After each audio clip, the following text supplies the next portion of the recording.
Hi, I'm Roberta. Welcome to my kitchen. We're going to make some tamarind liquid, a really essential component of many Thai dishes, used as a souring agent. Now, you can buy commercially prepared tamarind extract or tamarind water. It's never pure. It's always got bits and pieces in it, and it's so easy to make. 1 packet of tamarind pulp is going to make all of the tamarind liquid that we need for this month, so you can make it in one big batch, or you can be very good and make it just as you need it. I'm going to show you how to make up about 3/4 of a cup.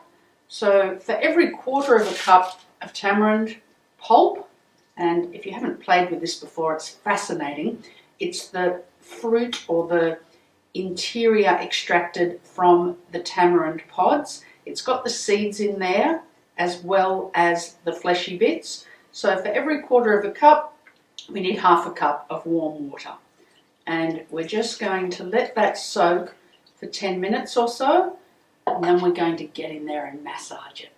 So after about 10 minutes, and you don't need to be too precise, it just depends how hard you want to work it, you're going to get in there with your hands and you're going to rub the tamarind flesh off the seeds. So after a minute or two of massaging, you can see we're starting to get quite a thick tamarind water, and we're rubbing the flesh off these little stones that we're going to leave behind. But there's a bit more to be done, so we'll just keep massaging. And the idea is we want to extract as much tamarind flavour as we can, and we're going to strain it and leave those seeds behind. So there we are. I've massaged our tamarind pulp with the water into a chinois. You can see it is quite thick. We'll get that all in there. And then, if you have a cocktail muddler, that's very handy. Otherwise, you can use the back of a wooden spoon, the end of a wooden spoon, or I use my spurtle, which is a Scottish implement for stirring porridge. It really doesn't matter. You just need something that can get in there into the end of that chinois. Now that's a little bit liquid, but you'll see soon that what's coming out is going to be a lot thicker. We do want nice thick tamarind liquid because it's going to have the best flavour.